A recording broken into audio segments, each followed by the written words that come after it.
Okay, so I got a lot of requests for a live YouTube video from my 155 subscribers that I have now for my channel, based off of the one montage video that I made, showing my hormone recovery, or hormone kind of changes.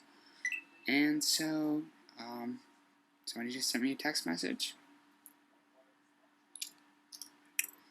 Yes, Dad, I'm back in Nashville. I have 5 hours traveling today, 2 flights to get back from New York City to Nashville. So, didn't have a chance to shower this morning because I had to be up at 6. Didn't get much sleep last night because I was all with friends in New York.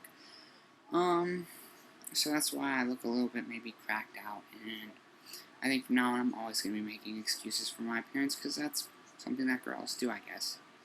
My voice, as you will notice throughout the course of this video, will kind of fluctuate a little bit. Part of that is being tired. Part of that is that I've had 2 cups of coffee today. Putting some strain on the vocal cords just by talking a lot. I've done a lot of takes already, so I've been talking pretty continuously now for maybe not 30 minutes, but for a while. And that puts a lot of strain on it too, and so you'll notice, like, at the end of sentences particularly, or if I kind of make offhand remarks, if I swear, it will sound more masculine. And so right now my voice will get me gendered male a lot on the phone, but in person, it works fine because, you know, the rest of the presentation is there for me, so I'm lucky in that. And a lot of people will say, oh, if you don't have a good voice, you'll never pass. You will get maybe some funny looks, especially if you're kind of not confident with, if you're not confident with how you say it and kind of your just whole package, you will probably get read a lot more. But if, you know, there are plenty of girls out there who have deeper voices than I do, who were born girls, so I don't think it's that big of a deal. I don't think spending hours in your room with the door shut, working on your voice before you bring it out in the public, is entirely necessary. I mean, if you want to do it, that's fine, that's great. It wasn't for me. I didn't have the time, I didn't have the desire. Rather than talking to you about voice lessons, I'm probably not the best person to talk to. I've had a couple of speech therapy sessions.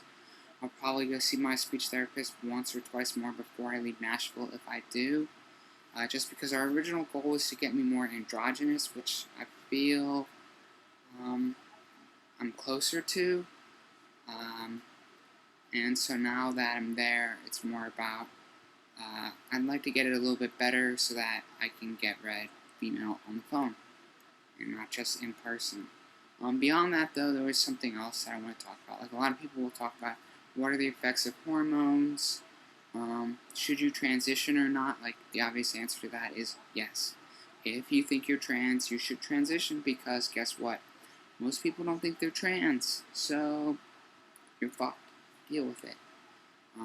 It's just like your job, it's just like your career, education. Like, yeah, there are people who can kind of help you, give you some guidance, maybe even make you some network contacts.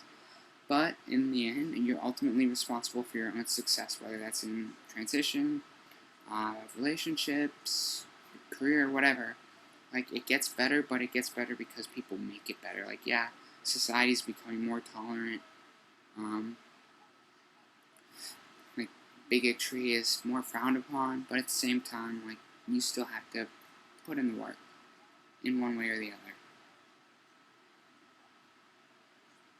Where you put it in is probably more a matter of personal preference, and some people will tell you very different things. That you need psychiatric care, but you don't necessarily need therapy. Like, there are some other videos out here from some girls that I respect, and they didn't necessarily go the total therapy route. Like, there are a lot of people who just started without ever seeing a therapist.